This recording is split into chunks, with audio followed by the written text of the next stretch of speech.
炸了！打仗！我操！我操！赶紧走！打起来了！我操！战斗机直接打了！我靠！战斗机从头上飞过去，直接炸了！我操！我操！ This has been one of the most intense days of this entire war. Iran launched what it called its 37th wave of attacks since the conflict began, firing missiles and drones simultaneously at US bases, Gulf cities, Israeli targets, and commercial ships all at the same time. Let's go through exactly what happened today, because the scale of it is something most people are not fully grasping.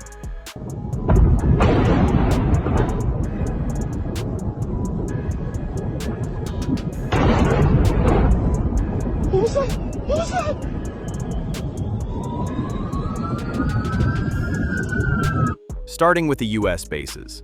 Camp Arifjan in Kuwait, one of the largest American military installations in the entire Middle East, housing thousands of troops, equipment, and logistics infrastructure, was hit directly by 2 Iranian ballistic missiles this morning. Kuwait's National Guard also shot down 8 separate drones over Kuwaiti airspace in the same window of time.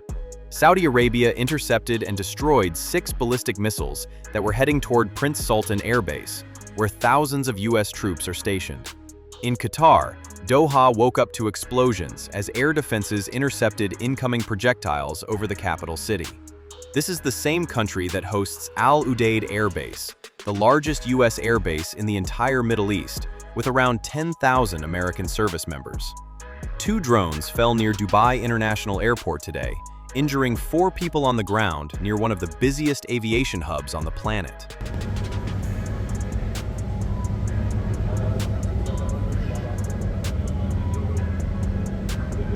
And the Pentagon confirmed that 140 US soldiers have now been wounded by Iranian strikes since this war began, with 7 killed.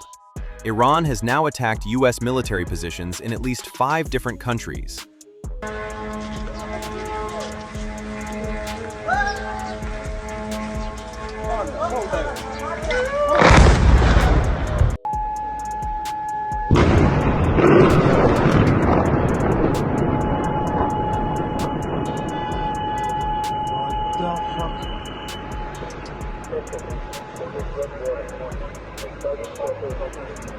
Now let's talk about what is happening at sea, because this is where today got genuinely alarming and where the consequences extend far beyond the Middle East itself. At least 3 commercial ships were attacked near the Strait of Hormuz this morning alone. A Thai-flagged bulk carrier called the Mayuri Nari was struck and set ablaze while navigating in the strait off the coast of Oman. The Royal Navy of Oman had to deploy rescue teams to pull 20 crew members off the burning vessel. 3 others are still missing. A Japanese-flagged container ship sustained damage to its stern while anchored in the Persian Gulf. A Marshall Islands-flagged bulk carrier was hit by a projectile 50 nautical miles northwest of Dubai, damaging its hull and forcing the crew to issue a distress call. And separately, 2 oil tankers were attacked by Iranian drone boats off the port of Basra in Iraq, both set on fire, with at least 1 crew member confirmed killed. These are not warships or military vessels. These are commercial cargo ships and fuel tankers carrying goods that the global economy depends on every single day. Iran is targeting all of them, and it is doing it deliberately and systematically.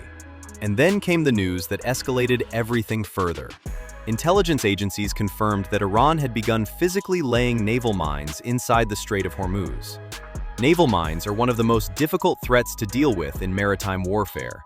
They sit beneath the surface, invisible, and can sink a vessel without any warning.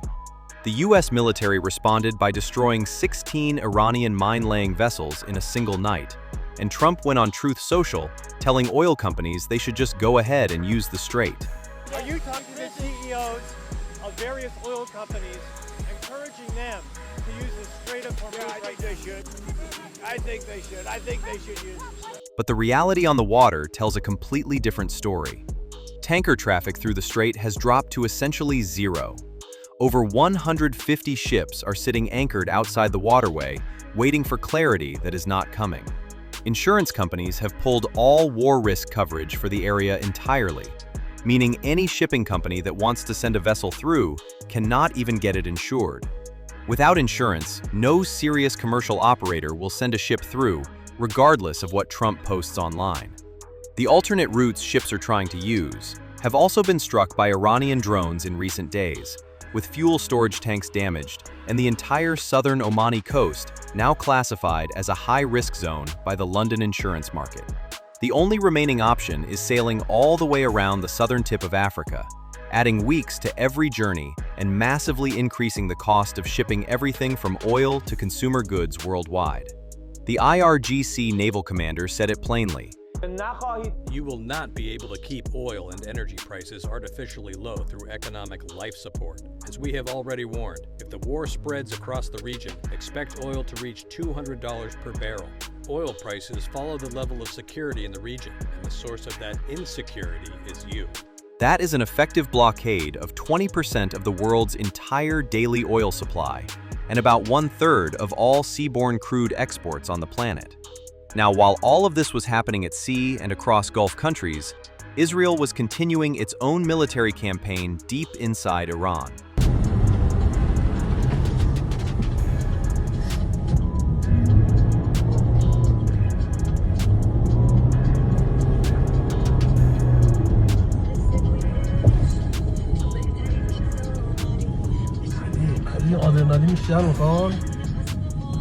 Over the past 24 hours, Israel struck a drone launch squad in western Iran, just minutes before it was about to fire another wave of drones toward Israeli cities, taking out the threat before it even left the ground. Israel has been systematically targeting Iranian oil infrastructure for several days now, hitting storage depots, refineries, and fuel transfer stations across Tehran and surrounding provinces. Some of these fires have been burning for days. Shit.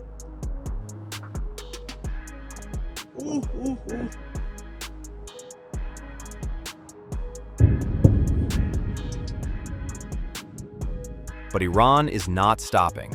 It is adapting. A top U.S. military official came out just yesterday and publicly said that Iran is adapting very fast to U.S. and Israeli tactics.